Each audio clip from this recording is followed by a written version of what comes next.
Bem-vindo a mais um Verticast. Hoje estamos com Eduardo Mansur, sócio recém-chegado na operação.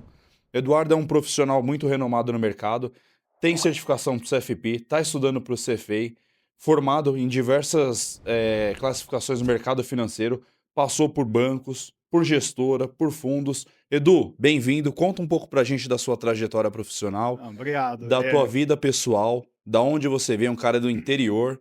E conta o que você veio fazer com a gente hoje. Quem era o Eduzinho lá em Varginha? É isso.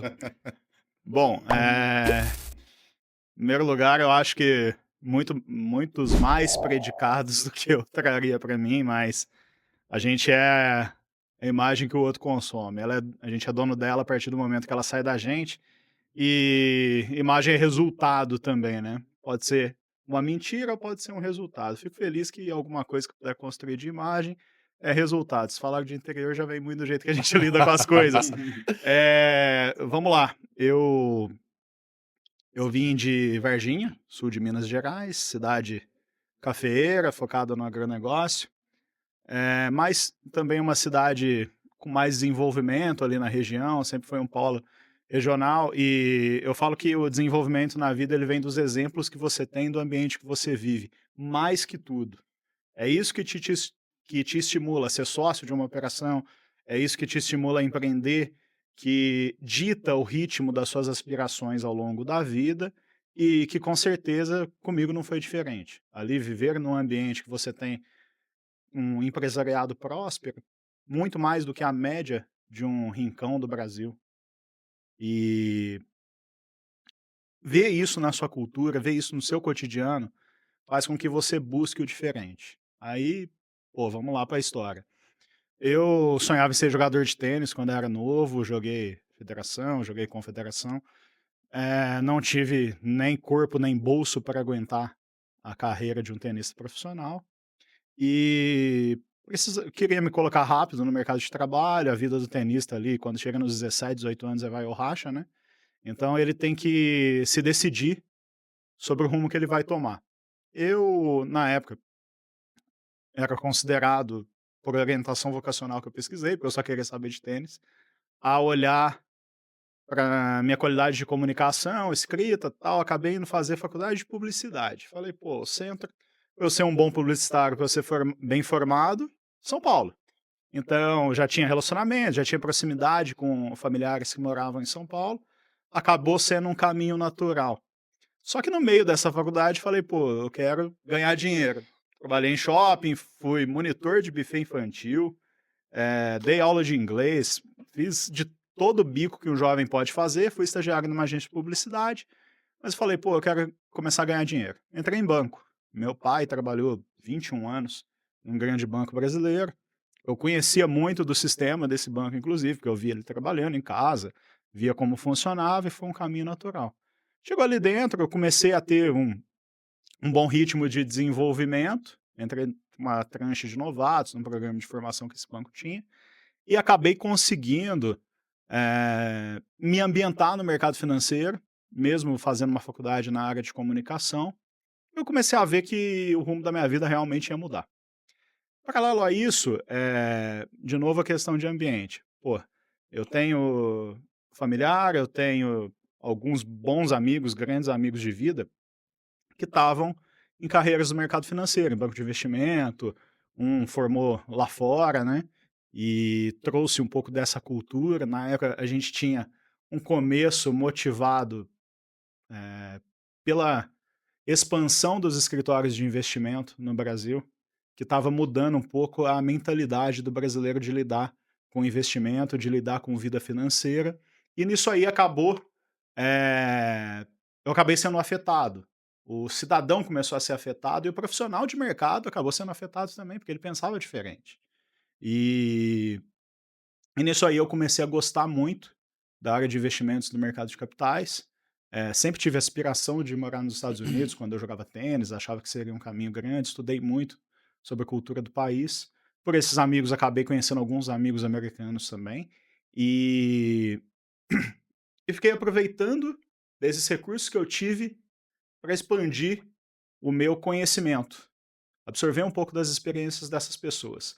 Eu comecei a trazer isso para dentro do meu encarreiramento, tentei furar uma bolha que é difícil, principalmente para um profissional que está em agência de banco, independente de ter vindo de uma origem mais simples ou mais abastada, o acesso é difícil aos segmentos institucionais, private, corporate, enfim. E tentei fazer processo seletivo na época, não conseguia acessar direito, ainda era algo muito nebuloso, que isso aí o LinkedIn democratizou pra caramba. Não só no segmento financeiro, mas em uma série de carreiras e segmentos. Eh, Daí eu fui tentando me desenvolver nessa área, mudei de banco depois de 4 anos e meio, fui trabalhar em um outro grande banco multinacional que existe aqui no Brasil, já mais focado nessa área. E eu comecei a ver um desenvolvimento, porque desenvolvimento ele é maior quando você faz o que você gosta. E eu comecei a fazer o que eu gostava e eu comecei a ver resultado. Trabalhava num projeto piloto ali do banco, contribuía até a finalização do projeto, esse projeto se transformou em área, quando transformou em área, eu acabei entendendo que ainda assim eu queria entrar no segmento institucional, sair do varejo geral bancário, por considerar que no futuro esse segmento seria seriamente derretido e 10 anos depois a gente está vendo com fechamento de agências, mudança de proposta comercial, mudança de forma de relacionamento. E eu era mais um dos muitos que acreditavam nisso, né? Não era a maioria, mas eram muitas pessoas. E fui me desenvolver. Comecei a dar aula, certificações, dei aula para CPA 10, CPA 20, CEA, estava estudando para o CFP na época, então as matérias que eu tinha completado módulos eu já fui liberado pela escola para dar aula. Isso foi me dando um desafio, um desenvolvimento enorme, eu com meus 20 e poucos anos dando aula para muito mais irmão de 40, que estava precisando dar o grande salto acadêmico da carreira dele para se validar na instituição que ele trabalhava. Isso foi sacudindo a minha cabeça e me abriu um ar para ser consultor financeiro. Peguei empresas pequenas ali da minha cidade, algumas de relacionamento familiar inclusive, para ajudar essas empresas a se reestruturarem financeiramente e a olharem mais para soluções financeiras e como isso pode otimizar a vida dessas empresas. Ali você tinha empresa de tecnologia, focada em suporte e vendas no varejo, você tinha consultório de odontologia, você tinha uma série de segmentos de gente que ali, por exemplo, tinha um desafio de lidar com câmbio, desafio de lidar com sazonalidade de caixa. Falei, pô, o que eu posso fazer? Eu posso trazer os instrumentos financeiros para dar consultoria para esses caras. Porque Profissionalizar o processo. profissionalizar o processo, porque assim, vamos lá, o cara senta no banco lá. Você concorda comigo que a vida do bancário lá no interior, normalmente ela é muito mais fácil? Porque ele geralmente vai ter pouca concorrência. Ele tem uma pessoalidade muito maior com as pessoas dali. É muito mais fácil para ele conquistar negócio. E naturalmente ele tende a se procurar menos no desenvolvimento. Até por uma questão cultural, né? A expectativa da população do interior normalmente não é tão um grau tão alto como, por exemplo, São Paulo, que é a capital financeira, Com certeza. principalmente por conta da velocidade das informações.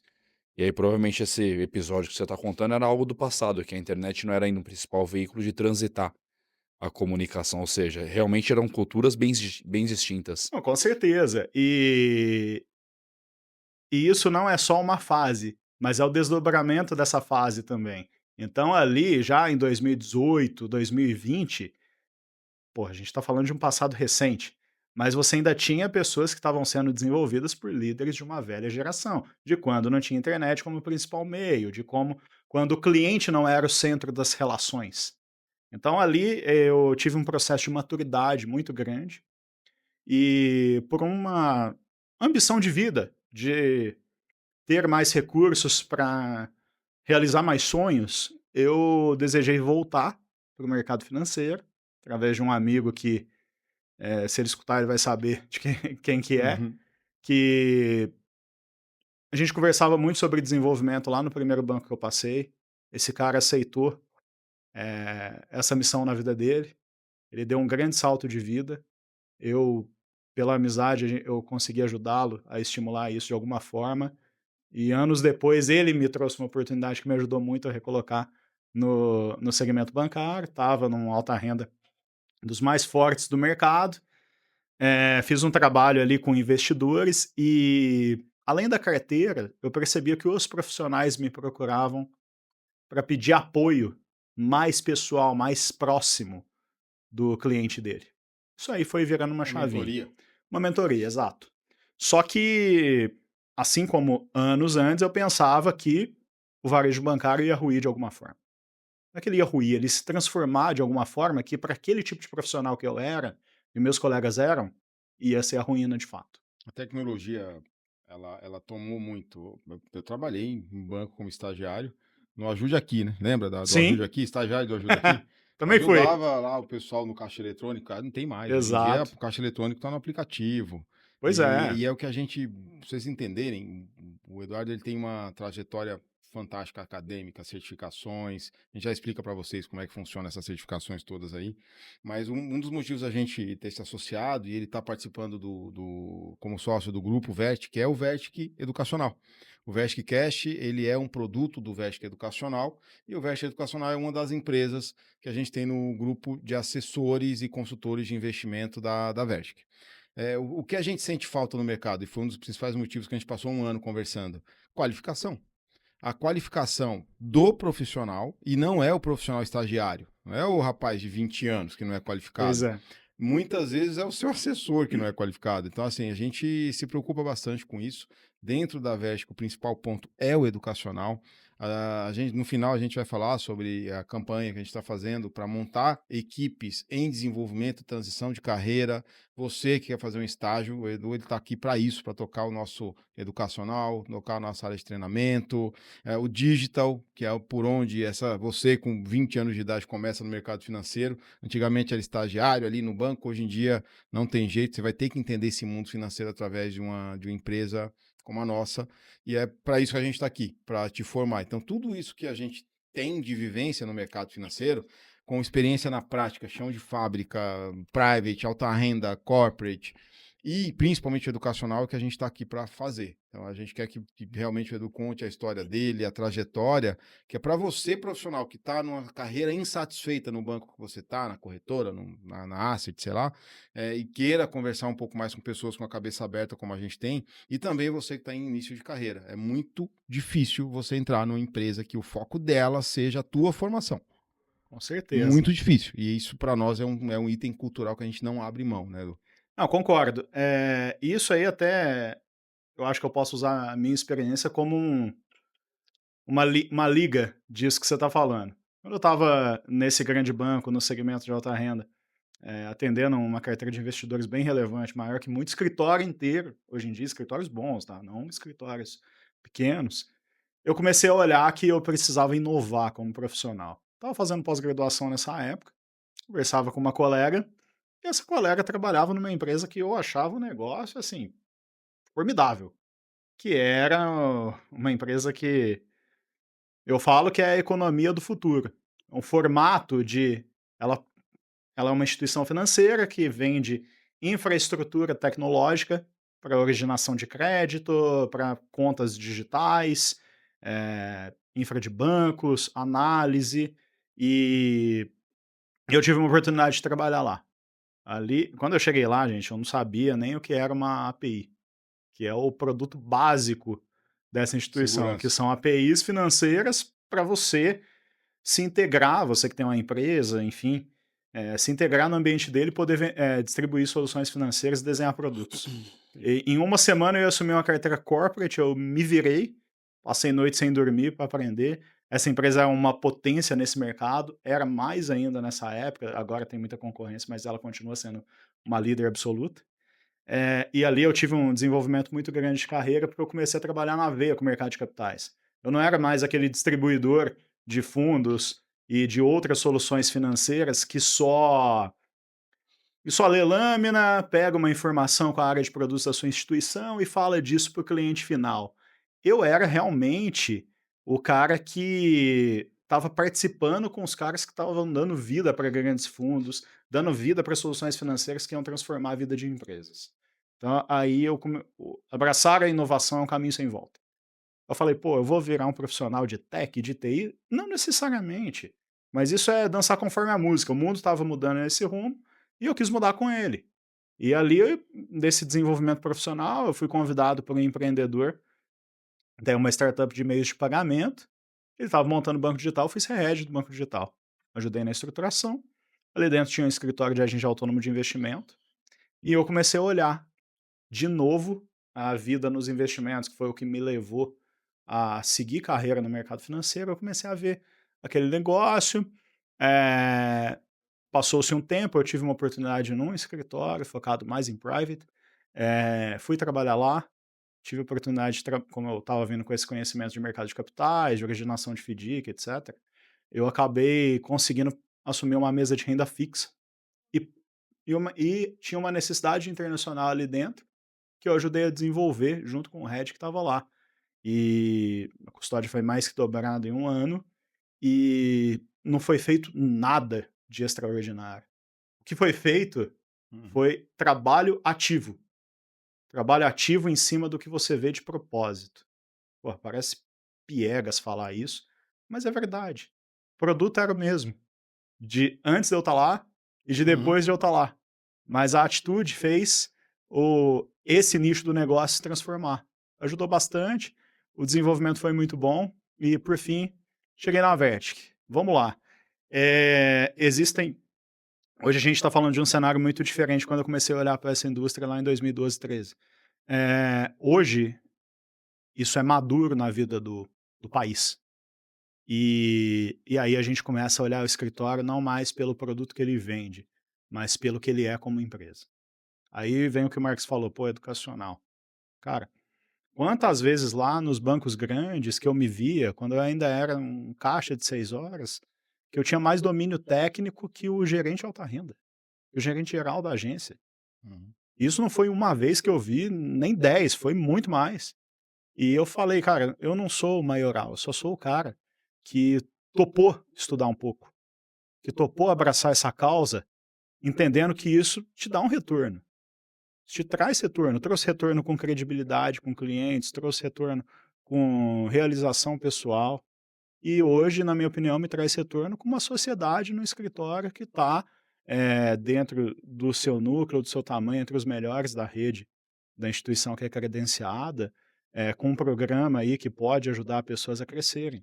E sobre o programa de desenvolvimento, até puxando sobre isso. Antes, deixa eu só fazer um parênteses, o negócio que você falou que é bem importante. Você teve uma passagem por outro escritório, onde existia já a demanda, o combustível ali da produção, Uhum, e o que você fez foi identificar a oportunidade, a entrada do fomento da matéria-prima e dar um destino correto, endereçar ela para o caminho correto para poder levar uma solução para o cliente na ponta final. perfeito. E, cara, é bem bacana, porque você tá recém-chegado na Vertex, um mês praticamente, Mês. que você tá conosco, e a gente tinha bastante demanda represada.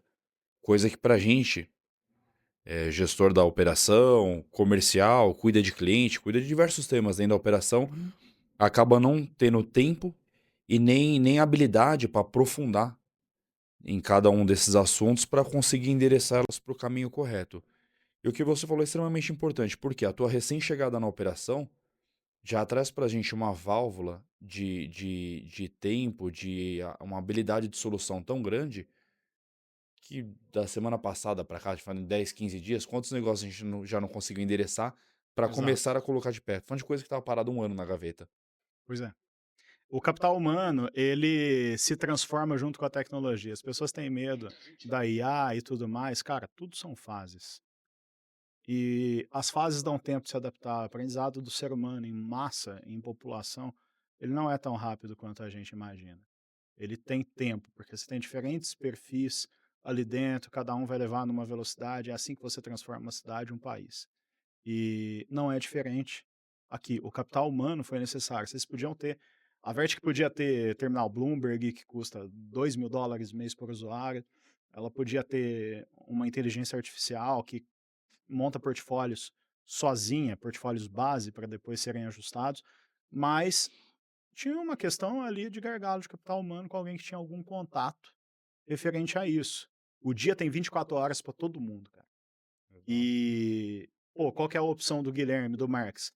É gerir a carteira com o que de bom ali já está sendo feito e está dando retorno, porque o retorno é uma amostra que um bom trabalho está sendo feito, e uma operação para gerir, que tem gente ali com expectativa, que tem indicadores para cumprir, e às vezes algumas soluções adjacentes, como internacional, por exemplo, elas acabam ficando para depois, porque ela não vai mudar a vida do cliente no deserto. Exato. E você tá ali, você é o fiel escudeiro do cara.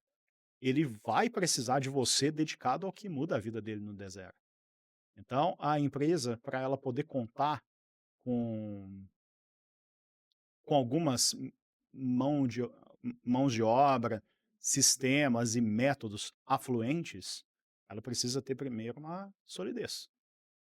Solidez foi cumprida. Esses negócios foram guardados na gaveta e eles estão podendo sair hoje porque o escritório tem uma linha de trabalho relacional, responsável, que fez com que esses clientes guardassem essa fidelidade, que agora está podendo se transformar em resultado com o momento que a empresa pôde investir nisso. Não só no Eduardo, mas nos talentos e na mudança de identidade que acaba vindo com o tempo. E sobre o internacional, que é a questão que eu acho que mais pega nesse movimento todo, a gente está vivendo em um cenário global turbulento, dos mais turbulentos que a gente viu nos últimos 40 anos. Pô. A gente teve um momento assim em 87, por causa da Black Monday que aconteceu lá no governo Reagan, crise dos tigres asiáticos ali no meio dos anos 90, que foi concomitante com a queda da União Soviética, boom de commodities aqui no Brasil ali em 2003, que aí foi bom, mas Sim. que tinha dado uma sacudida no mundo. Crise de 2008, que foi um negócio gigantesco. Aí, aqui no Brasil, a gente teve uma recessão grande, 2014, 2015, que resultou no impeachment da Dilma Rousseff. Entrou o governo Michel Temer, que tinha um pensamento muito diferente, começou a mexer radicalmente na economia. Aí veio um governo de direita, declaradamente de direita, como desde a redemocratização não acontecia. A gente está falando de um gap aí de quase 40 anos também. Aí vem uma pandemia. Aí nos Estados Unidos também você tem uma alternância de poder brusca de um Trump mais progresso para um Biden, em um cenário de temor global em cima de pandemia e seus impactos. E o mundo ainda estava digerindo os impactos profundos da crise de 2008. Aí vem um Trump de novo, com guerra tarifária, um cara muito mais presente agora no geopolítico do que só no cenário orgânico dos Estados Unidos. Isso aí, pô, gente, é uma montanha-russa. O mundo está em montanha-russa já tem mais de 10 anos. E as pessoas vão ficando com medo.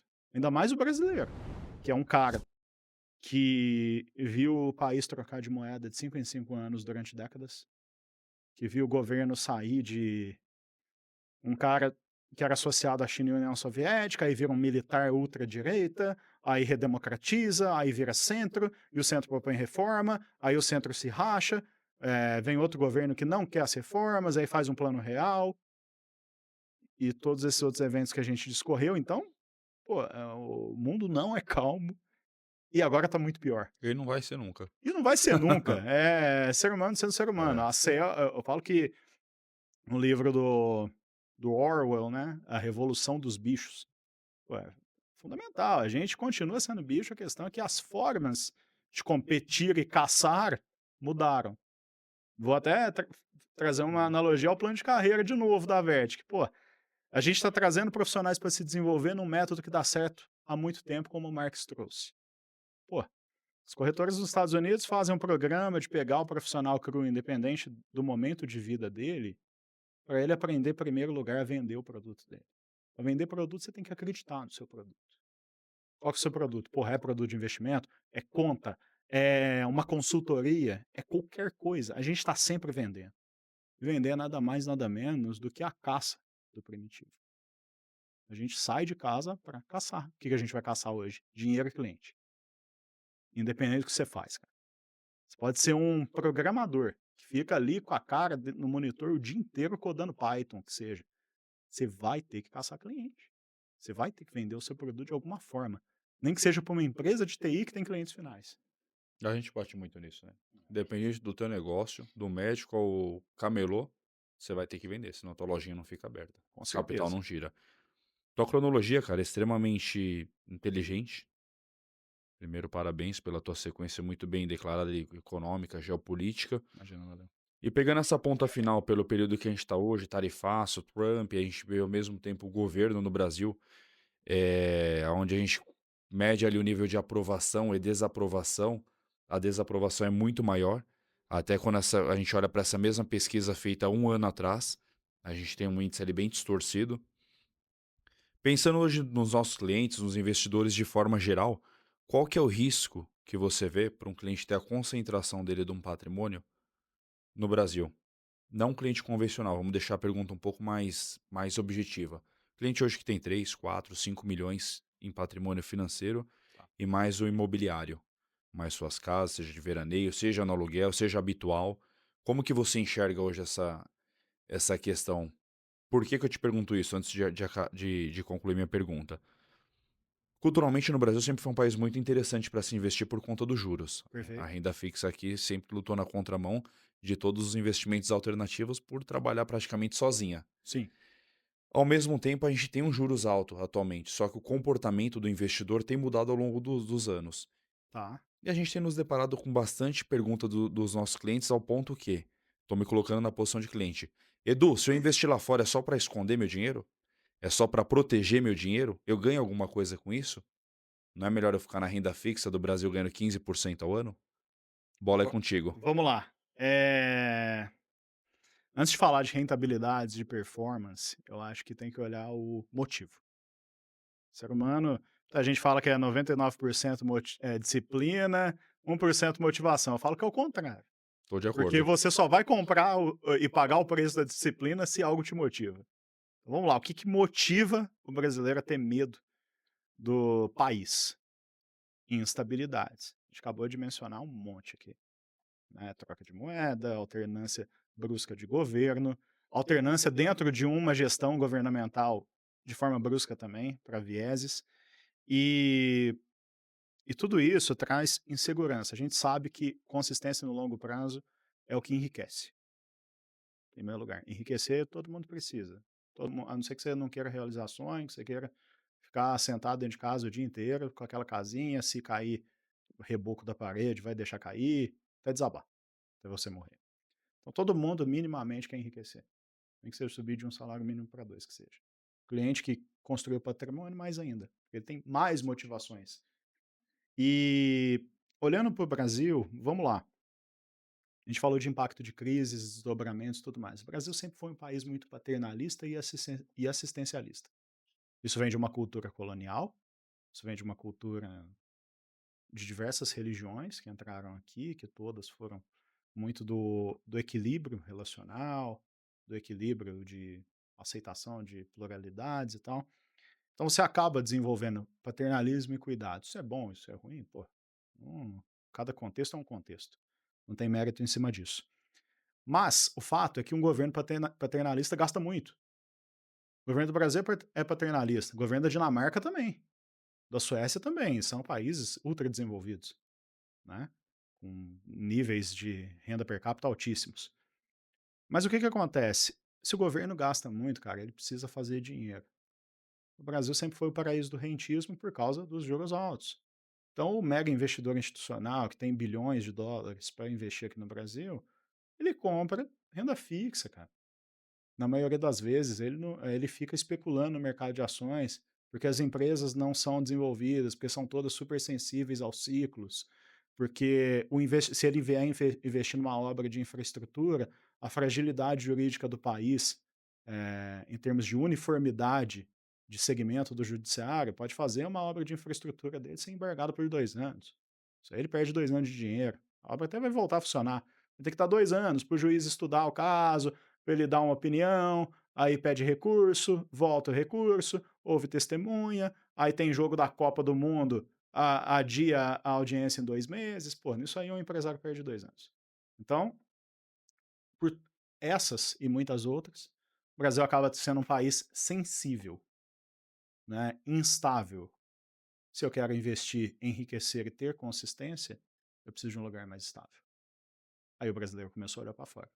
Isso é um movimento que já ganhou muito destaque nos últimos 5 anos, porque o investidor pequeno também começou a olhar. Mas para o cara que tem portfólios maiores, como o Gui trouxe, é fundamental fazer uma diversificação geográfica. Porra, e se cai um meteoro no Brasil? O que vai acontecer com o teu dinheiro?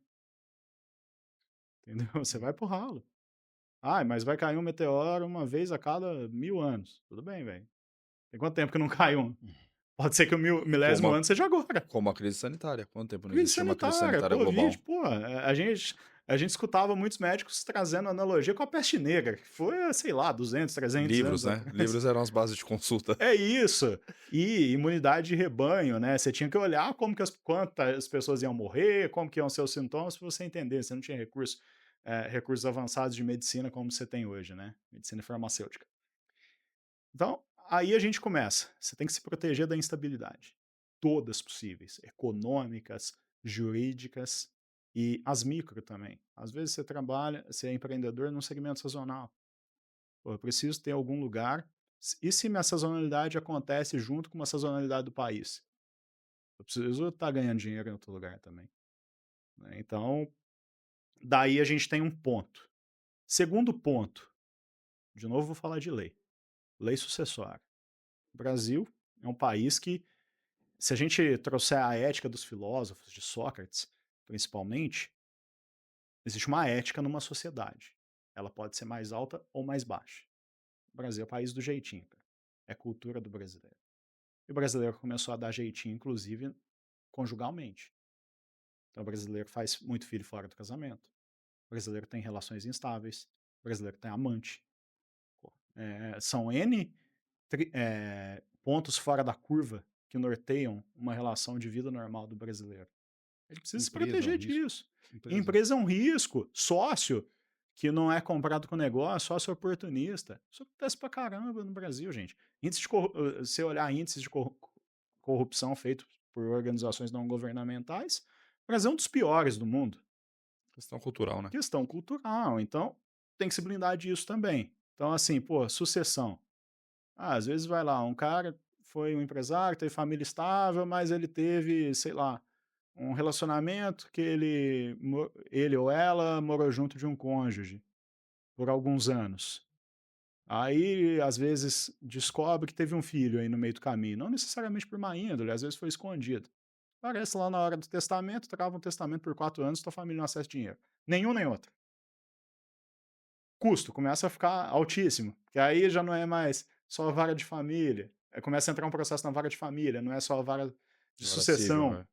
vara cível. Então, aqui no Brasil tudo é preparado para isso. Você tem imposto pra caramba ali no processo sucessório, você tem imposto pra caramba no processo de transferência de bens. Às vezes você precisa tirar um bem de uma empresa para outra sua, mas não necessariamente você vai se desfazer dele. Pô, tem imposto para todo mundo. Então, e volta o governo paternalista. O governo paternalista tem que arrecadar imposto sempre. O que é comum nos governos paternalistas? Imposto de renda altíssimo. Porque no Brasil não tem como você pôr imposto de renda altíssimo de 45% ao ano. Porque mais de 50% da população brasileira é beneficiário do INSS ou de Bolsa Família. Como você vai tributar 45% dessa pessoa, cara?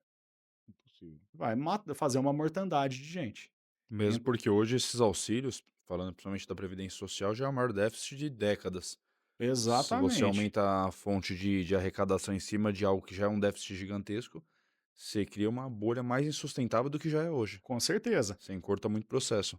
Exatamente. Então, existe um planejamento a ser feito olhando essas questões. Vai ter imposto sempre aqui. Então, você pode fazer uma estrutura para fazer elisão fiscal. É muito diferente de evasão. Evasão é você fugir do imposto.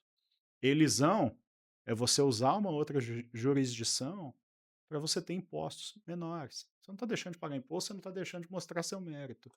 Mas, pô, eu não vou ficar me sujeitando a uma tacada de bastão de sinuca, sendo que eu posso me sujeitar a um palitinho de madeira, né? Só E para seguir a cronologia, você falou de riscos segmentados, né? uhum, Problemas jurídicos, que são as leis, ok, que hoje a gente sabe o embaraço que é no Brasil. Qual que é o ponto que você acha para o investidor que é mais importante? risco país, Risco país. Ou seja, risco doméstico. risco doméstico. Porque em ciências da economia e das finanças, a gente aprende lá nos primeiros estágios. Você tem risco diversificável e risco não diversificável. Não diversificável é o que você não pode fazer pela diversificação, seja de instrumentos de investimento, seja de domicílios. É o risco sistêmico. Exato. Se o risco sistêmico é uma montanha-russa, meu irmão, samba. Se a música que toca é um samba, aprende a Ajoelha e sambar, cara. reza. É. Ajoelha e reza. Agora, o que rola aqui? Trabalha ao máximo o risco diversificável. O primeiro que você tem que olhar é o geográfico, cara. A economia do Brasil é uma gangorra. A lei também. Lei norteia a empresa, que por sua vez norteia a economia. Vai para uma melhor, cara. Sim. Entendeu? Ah, tudo bem, minha vida é aqui, beleza. Mas você vai entender o quanto do seu patrimônio pode ficar com um pouquinho mais de dificuldade de acessar. Até vou trazer um parêntese para isso. Hoje, felizmente, graças à tecnologia, que a gente já falou aqui e explorou, pô, é muito fácil você ter uma conta lá fora. Tem corretora aí, inclusive a que a gente trabalha, que no mesmo aplicativo você só aperta um interruptor de tela ali, né? Que você muda do ambiente nacional para o ambiente global e personaliza a sua conta. Na ponta do dedo, com a maior facilidade, faz câmbio ali na hora, teu cadastro foi Online, né? aprovado, online, acessa o portfólio para investir ali, muito tranquilo. Agora, quando foge disso, a gente ainda tem a questão de planejamento sucessório, tributário lá fora. Aí a gente entra com os instrumentos da tão famosa offshore. É engraçado, o brasileiro é um dos povos mais corruptos do mundo, como a gente falou, né? Amo o meu país, mas a gente tem que reconhecer o que acontece aqui. E isso quem está falando são organizações que pesquisam, não é o Eduardo não, tá? Com base nisso, a gente tem que ser frio, calculista em cima de preparação, principalmente com o patrimônio das pessoas. E no decorrer disso, a gente olha que podem ter questões sucessórias e tributárias que vão demandar um planejamento. Aí a gente começa a olhar para as offshores. Offshore é visto como coisa de corrupto. Durante a Lava Jato ficou muito famoso, depois da Lava Jato principalmente, o caso do Panama Papers, né? Daquele escritório Mossack Fonseca, que era predominantemente um settler, que eu vou explicar o que que é, que teve um vazamento de dados, descobriram que eles estavam montando offshores para político evadir dinheiro, esconder dinheiro que a Lava Jato poderia pegar e tal. E essa é uma de muitas histórias. Caso do Maluf, a mídia sempre adorou noticiar a caso do Paulo Maluf, né? Em cima disso. Mas o fato é que a offshore, cara, ela é um instrumento de planejamento, ela não é instrumento de corrupção. Vou dar um exemplo. Então vamos lá, só para eu finalizar o teu ponto, a offshore ela pode ser muito útil para você conseguir se programar. Criar uma programação de longo prazo para sua família, para sua empresa e para os seus bens, seus desejos pessoais. Pensa comigo, cara. Offshore no Brasil ou lá fora? Offshore lá fora. Legal. E pode ser em vários países. Cara, a lista de jurisdições é extrema. São dezenas, quase, para não dizer centenas de territórios que podem fazer isso. Nos Estados Unidos você tem alguns estados, Wyoming, South Dakota e Delaware, que são paraísos fiscais para alguns fins. O conceito de paraíso fiscal é muito amplo, tá? Que dá pra, você monta offshore em paraíso fiscal, evidentemente. Montar na Bolívia, eu não estou montando uma offshore. Na Venezuela, eu não estou. Até offshore no conceito, mas eu Sim. não é um paraíso fiscal, né? E o paraíso fiscal se confunde bastante. Para aquela pessoa que nunca teve acesso a uma consultoria dessa. O que é um paraíso fiscal? Que na cabeça das pessoas é, nossa senhora, é um negócio que eu vou guardar dinheiro roubado. Não. Malandragem. O conceito, ele parte de um ponto bem simplista, que não abrange a pluralidade do tema paraíso fiscal. Categoriza-se como paraíso fiscal todo território que tributa a renda em 17% ou menos. Se a gente olhar universalmente, principalmente nas grandes economias, as alíquotas em cima de ganhos de capital, geralmente elas vão gerar ali numa média de 15%, 12% e tal. Então é meio que uma comparação. O que acontece nisso aí? Você cria uma equidade entre produtividade e entre salário, entre estabilidade. Tá? Então, meio que equilibrar essas alíquotas talvez traga, hipoteticamente, esse senso de justiça. Tá? Onde que isso acontece? Pô, o Brasil não precisa virar paraíso fiscal. O maior exportador de commodity do mundo, cara. Economia gigantesca, entre as 10 maiores do mundo. O Brasil nunca vai precisar atrair dinheiro para ter dinheiro dentro do país, principalmente dólares, que é a moeda usada para reserva econômica de países no FMI e no Banco Mundial. Então você tem muitos territórios pequenos, tipo Ilhas Cayman, que é bem famoso. Vamos usar o exemplo da Ilhas Cayman. Pô, você vai na Ilhas Cayman, você tem uma cidade grande, alguns vilarejos, a cidade grande tem o quê? 100 e poucos mil habitantes. Ela é dividida em 2 porções de ilha, com 14 quilômetros de estrada ligando uma ponta à outra.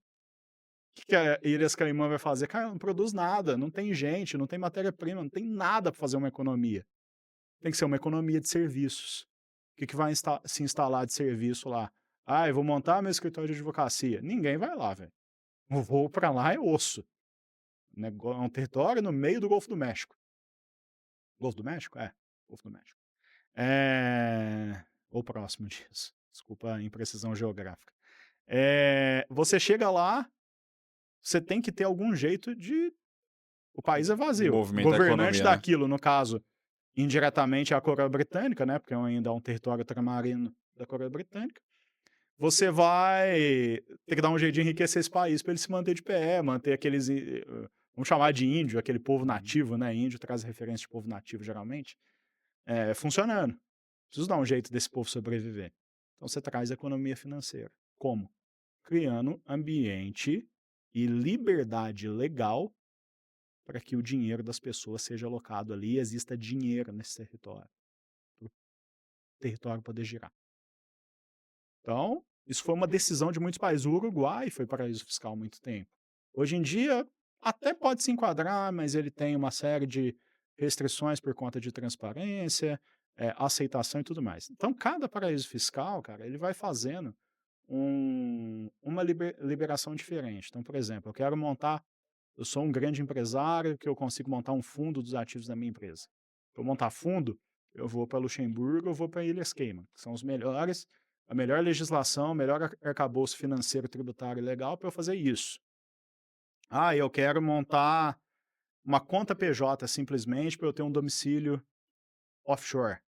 Vai para Malta, que olha específico para isso. Eu quero montar a sede da minha empresa para ela ter uma sede offshore de fato, não só uma conta bancária para trânsito de divisas. Singapura. Ou seja, tem Você dá alternativa incentivo. para tudo, Tem né? alternativa para tudo, pô.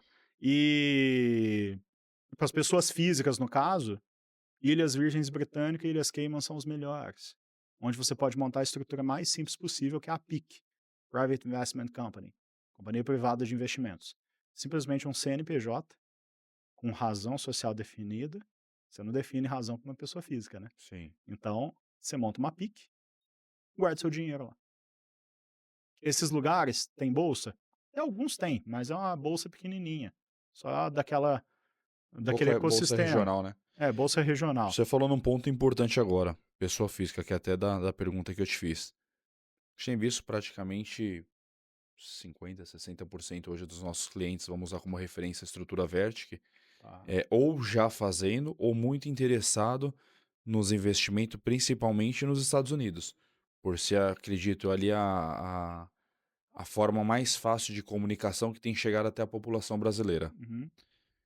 Quando a gente olha hoje por um país com as oportunidades que a gente tem atualmente, independente de riscos, a grande dúvida é, se eu colocar hoje 1 milhão no Brasil e 1 milhão lá fora, além de todos esses benefícios que você trouxe para a gente, como o risco segmentado, a questão de você atrelar teu patrimônio financeiro a outra jurisdição, ou seja, minimizar os problemas jurídicos, as leis, Uhum. qual que é o outro benefício ou qual que seria a outra qualidade entre o que meu recurso renderia no Brasil? Por exemplo, vamos usar um número fechado para facilitar a regra de 3 para quem está nos assistindo. 1 milhão hoje. No Brasil e lá fora, eu acabo perdendo muito dinheiro por investir lá fora? Pelo contrário. Ó, geralmente, para leitura de um planejamento em alocação lá fora, você vai fazer em dólar. É a moeda de conversibilidade do Brasil.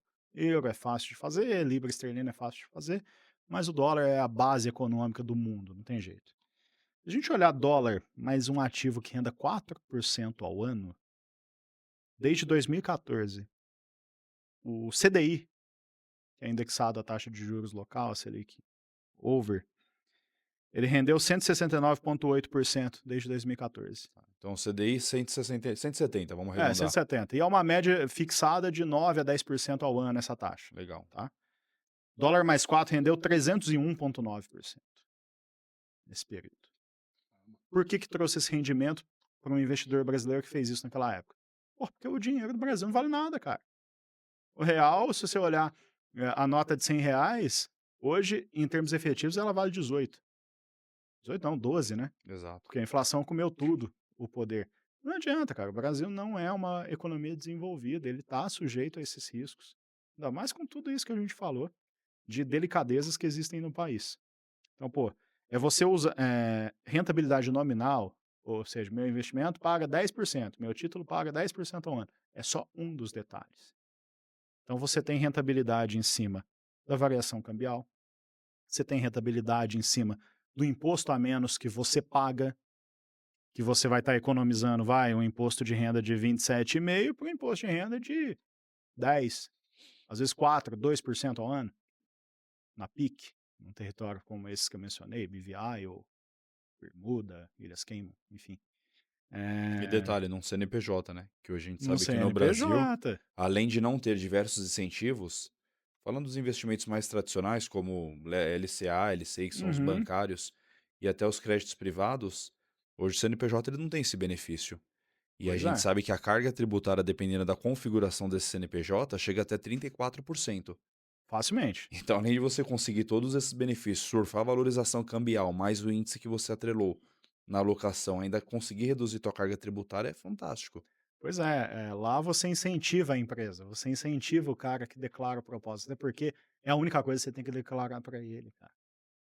A Receita Federal das Ilhas Cayman, cara, ela não vai ficar na tua empresa todo dia, o dia inteiro, te perguntando o que você faz, olhando se a tua placa da tua porta tá à direita ou à esquerda. Você não vai montar a empresa fisicamente lá. Ele não exige isso. Ele só exige que você mostre o que você faz, independente de onde você faz. Normalmente é isso. Porra, isso aí traz uma facilitação e um dinamismo absurdo. E até um complemento do assunto anterior, quando você complementou de bolsas regionais, né? O que é o outro ponto do paraíso fiscal? Ele te deixa acessar praticamente qualquer investimento no mundo, em qualquer um que você abre conta. Geralmente você vai ter instituições financeiras gigantescas do mundo lá. Você vai ter, sei lá, Citi, JP Morgan, UBS, XP tem base em paraísos fiscais, Itaú tem, Bradesco tem, Banco do Brasil. Então são as grandes instituições que vão atuar nesses territórios para viabilizar a custódia de investimentos. Ah, tá bom, mas esse país mal tem uma bolsa regional. Como que faz liquidação de recursos? Pô, esse país simplesmente está no SWIFT, que é o Sistema Universal de Transacionalidade de Dinheiro, para poder cambiar dinheiro de um país para outro. E tem plataformas, diferentemente aqui do Brasil, que a própria B3 é bolsa, é balcão, é clearing de ativos. Clearing é simplesmente a compensação de ativos, a liquidação de ativos, transformar dinheiro em ativo, dar fé para esse ativo, dar nome para o dono desse ativo. Tem clearings como a Apex, a Pershing, que são potências, e geralmente são americanas ou inglesas, né? Que elas negociam no mundo inteiro. Então você abre uma conta num paraíso fiscal, você compra título aqui no Brasil, emitido aqui, você compra título emitido nos Estados Unidos, você compra ação na NYSE, você compra ação na FTSE em Londres, você compra ação na Bovespa, você compra o que quiser. Você compra bonde do governo brasileiro, que é o título público na versão emitida para o investidor lá de fora. Isso é legal. É bem importante, a gente fala bastante Caramba. disso, né? Porque hoje, infelizmente, a gente tem um avanço tecnológico que tem trazido cada vez mais informação na Sim, palma da mão, principalmente pelo celular, que hoje é o principal canal de acesso às redes sociais. Mas é muito importante você falar isso, principalmente das instituições financeiras que operam lá fora, por quê? É o que o Marx falou, primeiro na cabeça de grande parte da população, eu não digo nem investidor, eu digo a população por conta da correlação que os paraísos fiscais foram soltados pela mídia aberta no passado, com Lava Jato, com diversos outros eventos que tiveram de escândalos econômicos políticos, principalmente, e poucas pessoas sabem que quem opera de forma 100% no sistema financeiro regulatório oficialmente registrado são as grandes instituições, ou seja, são veículos transacionais do mercado financeiro que a gente usa no Brasil. exato. É um sistema que ele é regulatório. Então, pô, se de repente conseguir trabalhar lá fora com o Itaú, que é uma instituição extremamente sólida, muita gente usa hoje no Brasil, é um dos principais Uhum. bancos com penetração de mercado, desde o varejo até a alta renda. Você conseguir ter essa expertise lá fora, XP, Santander, HSBC, Citi, cara, assim, traz uma solidez. Então deixa de ser aquele monstrinho que a gente escondia dinheiro, lavava dinheiro, e sim uma alternativa de diversificação, de pulverização do patrimônio financeiro. Se faz a luz, né? Você sai Exato. da escuridão e vem para a luz. E realmente a tecnologia viabiliza isso, o fluxo de informações e tal, e o serviço. Quantos vamos falar um pouco de serviço, pô, quantos escritórios, sejam de advocacia, de contabilidade ou de assessoria de investimentos, estão preparados para falar desse tema? Que tem vivência, que tem convívio? É a minoria, entendeu? Tudo bem que às vezes você trabalha nesses lugares com mandato discricionário, que é você dá a procuração para a instituição operar por você. Você só estabelece um mandato. Eu não gosto de investir em ações de tal país. Eu exijo uma rentabilidade de tanto. Você coloca bem personalizado, bem livre. A instituição trabalha dentro desse mandato. Se ela não trabalhar, ela perde a conta, ela paga uma multa, enfim, fica um contrato bilateral super transparente em cima do escopo de atuação. Pô, é, quando é uma instituição desconhecida, cara, isso já quebra, isso já te traz desconfiança. A mesma coisa, pô, eu vou ali na esquina. Se tem 4 restaurantes para almoçar, eu conheço um, a tendência de eu ir no conhecido é muito grande. O ser humano vive das referências que te trazem segurança, né? O famoso mito da caverna, que Parmênides, que é um filósofo de antes de Cristo, trazia, né? Ele trouxe o mito da caverna para explicar outras coisas, mas serve para isso também. Eh, Então, aqui a gente tem a confiabilidade das instituições. Fiduciário, cara, até o dinheiro é fiduciário. Né, o dinheiro não é lastreado em ouro ou em alguma riqueza que é inquestionável o valor, já tem décadas. Ele é fiduciário. Qual que é a confiança do dólar? É a fé do governo americano, não é mais o Exato. ouro que tem por trás. Não é mais petrodólar, como foi nos anos 70, que é o tanto de petróleo que os Estados Unidos consomem. Pô, virou uma festa do caqui, cara. É uma feira hoje em dia de possibilidades fiduciárias. Então a instituição financeira é importantíssima. E se você escolhe uma que te dá na palma da mão aqui a possibilidade de trabalhar o teu recurso, melhor ainda, cara. Melhor ainda. A vida fica mais fácil. Esses lugares têm alto nível de know-how para gestão, essas instituições financeiras, como a gente mencionou algumas aqui, e elas estão entre diferentes paraísos fiscais. Então, às vezes, você chega no escritório dessa instituição aqui no Brasil. Vou dar um exemplo, a Vert, que é plugada da XP, ela distribui soluções XP. Você chega aqui, pô, a XP tem operação nos Estados Unidos, tem operação em Cayman. Então ela consegue derivar suas necessidades tanto para você ter uma conta corrente para você usar dinheiro lá fora no seu nome pessoa física, manter alguns investimentos na sua pessoa física, quanto investimentos na PIC, que você constitui para um fim diverso. Quero investir guardar meu grosso patrimonial, que é dinheiro que eu não conto no dia a dia, num paraíso fiscal. Ela vai em Cayman, abre tua conta em Cayman. Abre nos Estados Unidos essa conta para esse propósito. Deixa tua conta aberta aqui no Brasil. Traz flexibilidade. Um outro nível de flexibilidade, gente.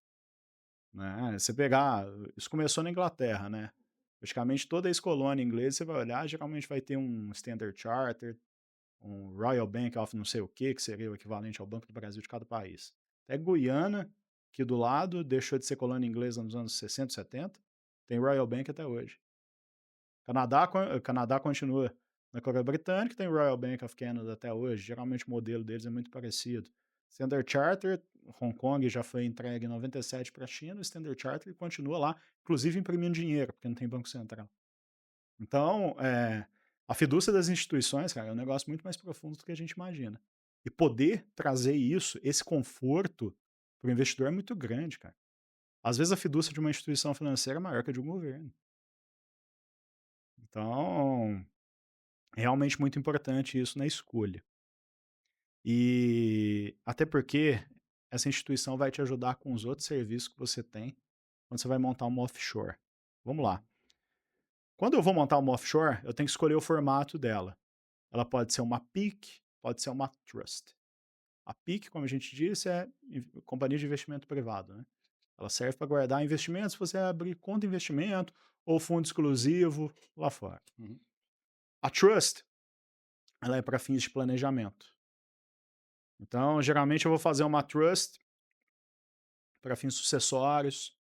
Sucessão não necessariamente familiar, pode ser sucessão empresarial, por exemplo. Proteger sócios. Existe um patrimônio intangível ali que é comum a diferentes partes, diferentes pessoas envolvidas nesse contexto de família ou de empresa, que precisa ser estruturado em algo apartado. Eu posso usar um seguro para fazer isso, seja um seguro de vida, whole life, seja um seguro empresarial? Posso, mas ele é um complemento, não atende todas as necessidades. Tem um patrimônio ali vigente que ele precisa já ser resolvido agora para a gente deixar a empresa organizadinha, para a gente deixar a família definida quem é dono do quê. Pô, pra um cara de 4, 5 milhões no mínimo, é palpável fazer isso. Hoje em dia, só para trazer conhecimento do pessoal que está assistindo, $500 mil já é possível montar um offshore. Não é uma cifra astronômica, Para esse igual mercado que a muita gente gente atua. imaginou ao longo de décadas. Então você vai lá, vamos supor que tem uma trust para ser montada, que tem um patrimônio que vai ser usado para a sucessão de uma família. Em primeiro lugar, você define se ela vai ser revogável ou irrevogável com a instituição que está montando. Se ela é revogável, o instituidor dela, o dono dela, no caso, sei lá, uma mãe de família, um pai de família, que está fazendo isso, que é o dono do patrimônio, ele vai falar o propósito. Se ele colocar que é irrevogável, nem ele mesmo consegue desmontar. Tamanha a fidúcia das instituições financeiras, a seriedade em cima disso. Legal. O próprio dono não desmonta, porque ele colocou que é irrevogável, em plena e sã consciência. Então, beleza. Você instaurou isso, entra a figura do settler, que é o cara que faz essa empresa existir. Porque lá você não vai como pessoa física. Você tem que montar minimamente o PIC, como se fosse a MEI do investidor, né? Lá fora. Pô, o settler geralmente vai ser um escritório de advocacia. A gente falou do Mossack Fonseca de Panamá, que continua sendo uma potência no mercado, mesmo diante do que passou. É um escritório muito grande, desde os anos 70 está de pé e tal. Mas você tem muitos escritórios competentes aqui no Brasil que fazem isso. Muitos. De diferentes tamanhos. Então é o cara que entende da legislação disso. Tanto do país de origem, para fazer a saída daqui em bons termos, quanto para fazer a instauração no paraíso fiscal. Como a gente disse, tem paraíso fiscal para diversas finalidades. Às vezes essa ente de família, essa mãe, esse pai, tem uma empresa que precisa ir para Singapura, ou para as Ilhas Maurício, na África, que é um paraíso fiscal. Tem uma disponibilidade que também precisa ser no Uruguai, porque a empresa exporta para o Cone Sul. E tem uma família que precisa ser protegida, que vai ser aberto nas Ilhas Virgens Britânicas. Pô, o escritório tem que ter know-how disso, para instaurar cada um com as suas particularidades e não gerar custo, não gerar prejuízo para o dono disso. Você escolhe um settler sério, não necessariamente um escritório de advocacia, tá? Mas geralmente você vai ter advogado envolvido no processo. Aí você tem o trustee, que geralmente vai ser a instituição financeira, tá? Que é o cara que integraliza os ativos. E você vai nomear os beneficiários dessa estrutura, entendeu? Desse trust. Que nesse caso que a gente está usando serão os filhos, para sucessão. E você ainda pode nomear um protetor. Vamos supor que Tipo, no Brasil, um tutor, vai. vamos colocar aqui nesse casamento existe conflito entre os pais, os filhos estão lá, e um filho, por exemplo, tem necessidades especiais, precisam ser honradas para a vida inteira. Você contrata o protetor também, nomina um terceiro, pode ser um tio, pode ser um amigo de confiança, enfim, né? E, e quando esses são os papéis, essas são as figuras, e um negócio que nem sempre é muito conhecido em cima disso, geralmente quando você monta essa estrutura, você tem uma carta de desejos. Carta de desejos, cara, você personaliza tudo que você pode imaginar. Tem instituição que deixa você personalizar até a cor do envelope do report que tem que chegar todo ano. Se tem uma pessoa com necessidades especiais, você vai instaurar que essa trust é para garantir que o filho seja beneficiado na sucessão e esse filho com necessidades especiais vai receber a sucessão mais um amparo em cima disso. Se acontece um evento causa-mortes, tudo isso está protegido. Agora vai aqui no Brasil. É tudo igualzinho na lei sucessória. Cada filho tem um poder. E esse filho com necessidades especiais se dana. Uma analogia, Edu, para a nossa realidade de Brasil aqui. Um processo sucessório. Morri, tenho lá meus 10 milhões de patrimônio, entre imóvel, dinheiro. Tá. A gente tem uma ideia na área de seguros, que é o Guilherme e o Alberto que tocam, que a gente tem um custo de aproximadamente 20% de sucessão. O Perfeito. que é 20%, pessoal? Eu vou pagar o imposto do cartório, vou pagar o imposto de transmissão de bens, vou pagar o advogado, e aí a gente chuta ali ITBI, se for TBI, imóvel. 20% de custo. Então, a cada milhão de patrimônio que eu tenho, se eu não me programar, se eu não tiver uma pólice de seguro, uma previdência, uma holding, um offshore, ou seja, algum dispositivo sucessório, juridicamente falando, Uhum. eu vou morrer com 200 mil por milhão. Se tem 10 milhões, é 2 É. milhões que eu vou deixar na mesa ali. Sim. Na offshore, dependendo do paraíso fiscal, dependendo da raiz dessa empresa, eu consigo ter essa redução. Aí você me corrija se eu estiver errado. Ou seja, Pode ser nada, tá? pode ser nada, né? Pode ser Delaware, se eu não me nada. engano, é nada. Delaware é nada, que é um estado americano, mas Uhum. pode ser que aquela estrutura esteja tão perfeita em termos bancários e jurídicos Zero. que ela continua mandando dinheiro para os beneficiários, eles pagam o IR desse recebimento de renda aqui, essa estrutura não se desmonta mesmo depois da sucessão. Que legal, que legal. E aí eu dolarizo, eu blindo meu patrimônio. Normalmente dolarizo, né? É. Blindo, óbvio, não é para qualquer patrimônio, como Sim. você falou, o ideal é ter de 500 mil dólares para cima. Faço o processo sucessório, pode chegar a zero a transmissão de patrimônio, o custo dela. Uhum. E aí o trust que você falou é mais ou menos analogia com o nosso testamento. Então, Ele é um CNPJ mesmo, Sim, né? mas eu Mas eu eles. escrevo num papel Isso. que eu quero que aconteça com o meu patrimônio. É, Qual que é o problema que a gente tem no Brasil? A legítima. Eu não é posso verdade. mexer no meu dinheiro de qualquer jeito, não, gente. Não é assim, vou dar para todo mundo, né? Tem um negócio chamado É isso. legítima, que é o teu herdeiro necessário, de acordo com a nossa legislação sucessória, Uhum. ele tem um direito aí o teu negócio e você não pode dar para ninguém, senão pode rolar uma discussão jurídica depois. E nós não temos no Exatamente. Brasil dispositivo jurídico para correr disso. Não. Lá fora tem. Se eu quiser colocar na trust, quero pegar meu dinheiro e deixar para o meu cabrito lá no meu sítio, eu posso. Então é isso que eu Pode. queria que vocês entendessem, assim, dentro de todo esse imbróglio, não é só, vou dolarizar meu patrimônio que eu estou com medo do Brasil. Não, não. Tenho essa ferramenta e dentro dos dispositivos jurídicos da offshore, eu posso escolher aonde essa offshore vai ser, qual o imposto de sucessão melhor, se eu morrer, vai pagar. E eu ainda posso desenhar num negócio, que é mais ou menos o nosso testamento, Aham. o que vai acontecer com o meu patrimônio. Não, eu quero que o meu 10 milhões de reais, que hoje não chega a 2 milhões de dólares, fique aplicado e todo esse rendimento vai para o meu filho o resto da vida até ele fazer 30 anos e casar. Eu É posso fazer isso. isso. Pode fazer isso. E não, não é meu filho, é minha prima da distância que mora lá em Mauá.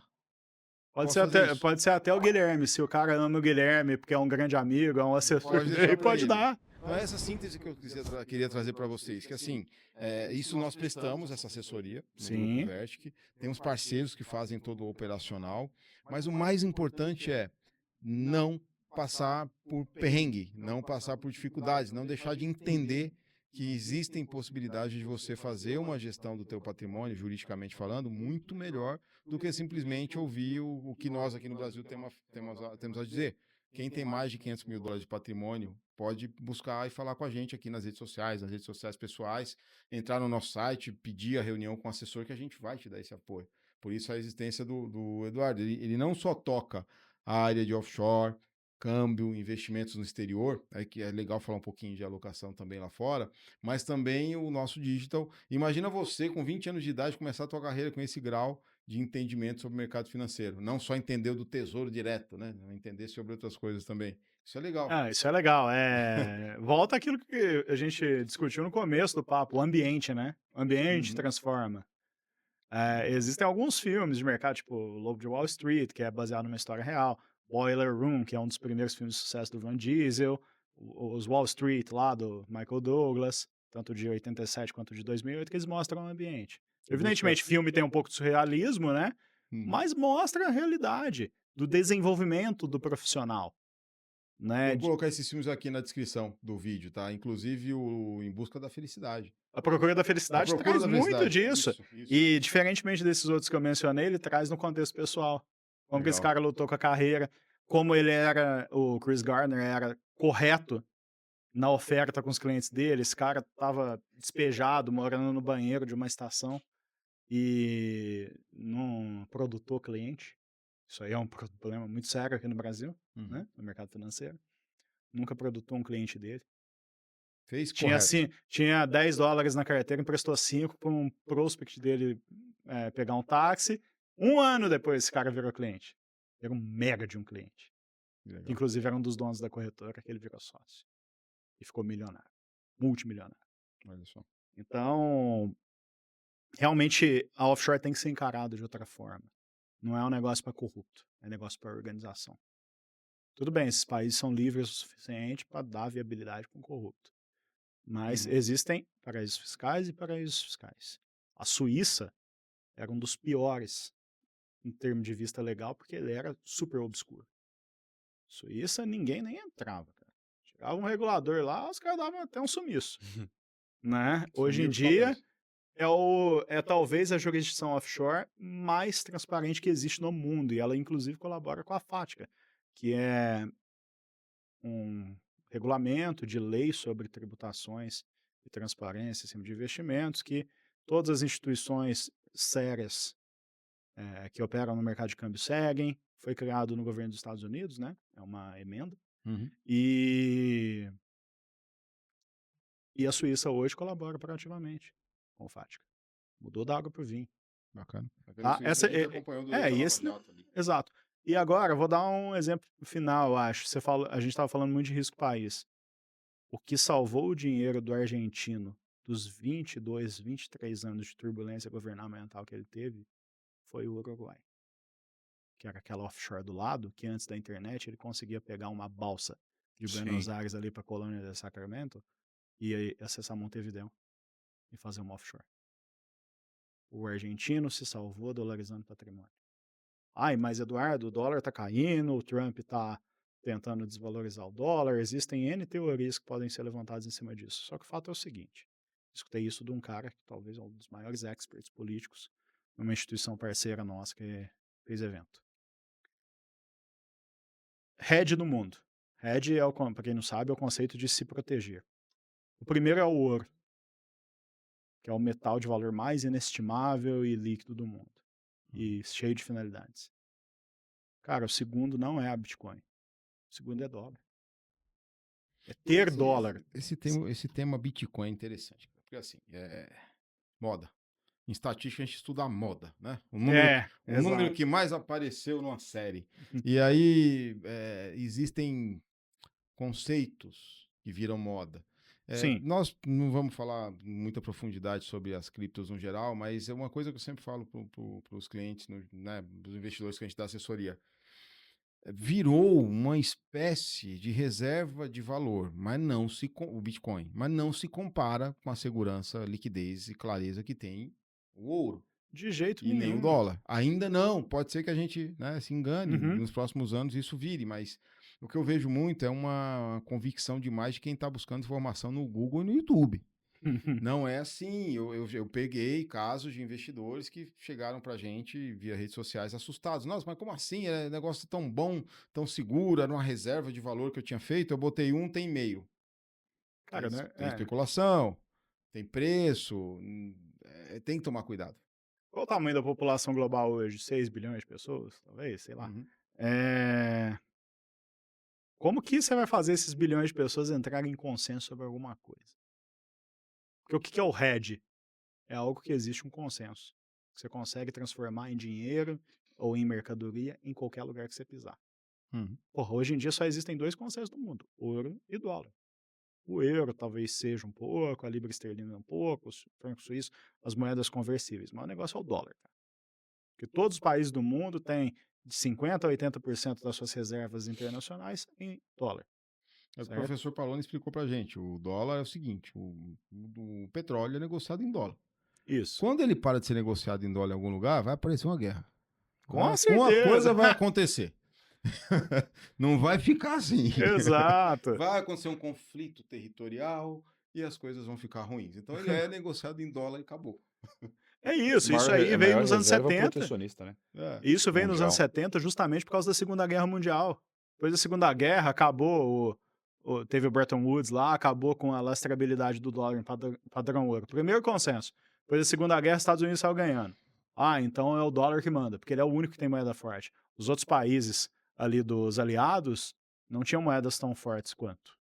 A libra esterlina até era mais forte, mas não era tão circulável quanto o dólar, né? Não era tão Entendi, grande em volume. Aí, beleza, entendeu que era o dólar. Chegou nos anos 70, a gente entendeu, porra, sem petróleo o mundo para. Não dá pra fazer nada. Não dá Casou uma pra... coisa com a outra. Casou uma coisa com a outra. Tudo. Aí criou o lastro do dólar em negociabilidade de petróleo. E hoje em dia é a fé do governo dos Estados Unidos, pra gente ser bem franco. Faz uma correlação, eu nunca busquei isso. A gente está falando do final da Segunda Guerra Mundial, 1945. É. 1945 é mais ou menos por ali, né? Uhum. 1942, o Palmeiras deixou de ser Palestra Itália por causa da Segunda Guerra. Exato, sacanagem, mas virou Palmeiras, tamo aí. Tamo aí. A gente teve a crise de 29. Tá? Teve problema, o pessoal se jogando lá do Rockefeller, caindo, morrendo porque perdeu dinheiro, aquela coisa louca nos Estados Unidos. Uhum. Foi um choque para a humanidade, Foi. aquilo. Depois, em seguida, a gente teve o final da Segunda Guerra Mundial. Qual que é a Ok. correlação disso com o poder da economia americana versus dólar? Recuperou tão rápido, conquistou confiança, poder bélico na Primeira e depois na Segunda Guerra Mundial? Bom, esse poder, Marx, ele foi estabelecido justamente por algumas dessas questões que você trouxe. Poderio bélico, maior mercado consumidor do mundo, maior detentor de ouro, tem milhões de toneladas de ouro no Fort Knox, né? E isso foi feito desde aquela época, então os caras foram os primeiros a comprar o hedge. Até desculpa a expressão que eu vou usar, mas é o cachorro que mijou no poste primeiro. E não é só o que mijou primeiro, mas era o maior de todos, Entendi. né? Tentando trazendo o mais coloquial possível, mais tangível possível. De Então, repente, a crise de 29 potencializou, que eles se recuperaram rápido aqui da crise, passou a Segunda isso, Guerra aí veio Mundial guerra. e aí Na corrida espacial deram um baile na União Soviética, né? tem a questão geopolítica, ou seja, a posição geográfica dos Estados Unidos é privilegiada em É relação ao mundo boa, o inteiro, né? território é bom, você tem muita terra agricultável, é mais É difícil o de segundo ter inimigo maior, atingindo. é o segundo maior território agricultável do mundo, alguma Sim. coisa assim. E é o segundo maior território navegável fora dos oceanos, por conta internamente eles têm lagos e rios Exato, se ali. pegar os rios Mississippi e Missouri, são as águas das mais navegáveis do mundo, né? Então, Impressionante. pô, tudo é fácil. Construir estrada lá no meio do país é mais fácil do que em muito lugar. Para do Brasil, por exemplo, nem tem o que dizer. Eu peguei uma matéria dizendo que para o valor em dólar da construção da Imigrantes e a Anguera, somando as duas coisas ali, dava para ter feito não sei quantas mil rodovias cruzando os Estados Unidos. Tá louco. Porque Exato. é questão de custo. Questão de relevo, cara. Geográfico, Você tem uma geografia muito impressionante. difícil aqui. Ferrovia é a mesma coisa. Então, a gente sabe que ferrovia é o que de mais relevante existe na logística intraterra no mundo. O Brasil é uma lástima em ferrovia. Os Estados Unidos bomba a ferrovia. Poderia ser bom aqui. Poderia ser gigante. Mas vamos chegar lá. Então, é transformar o ambiente. Transformar o ambiente transforma um país. Né? É isso. Então, assim, eu acho que a gente já, partindo para o final aqui, abordamos bons temas. Eu acho que, em primeiro lugar, é desmistificar o medo de investir fora do país. Pô, escolher a instituição é fundamental. Senão você vai escolher uma instituição que quebra, você vai ter que pegar um avião e ir lá e brigar. Você vai te trazer ônus. Então, você tem que escolher um parceiro bom, nada diferente do que é a vida real, em qualquer contexto que você passe. Ativo. Gente, Bolsa Brasileira tem o quê? 400 e poucas empresas listadas. Os Estados Unidos tem 4.000 e não sei quantas. Ou seja, a abertura de capital é mais fácil. Por que a gente fala muito dos Estados Unidos? Porque é onde deu para viabilizar. E é onde acessa veículos do mundo inteiro, empresas do mundo inteiro estão listadas lá. Eu não preciso ir para a Espanha comprar uma empresa espanhola. Boa parte está listada nos Estados Unidos, que é quase mais de 50% do peso do mercado de capitais do mundo. É outra realidade. Outra coisa, Então, cara. E é aquilo que a gente falou no papo inteiro aqui. Dançar conforme a música. Eles são os DJs, cara. A vamos China lá. tá aí, concorrendo. Tá no backing vocal já, quase tomando o picape do DJ. Legal. Mas é mais ou menos o caminho. Vai lá ver se o mercado de capitais da China é acessível. É super restrito. Você quer investir em Hong Kong, que é um paraíso fiscal, que é um poço de liberdade, que é um território chinês apartado, né? Uma RAI, região administrativa especial. O mercado de Hong Kong é muito difícil de acessar. Só está aberto para o institucional. Então, onde que você vai encontrar forma de investir em Hong Kong? nos Estados Unidos com ETF de Hong É Kong. mais fácil nos Estados Unidos do que lá. É, exatamente, cara. Investir em China, onde que é mais fácil? Nos Estados Unidos, no mercado de lá.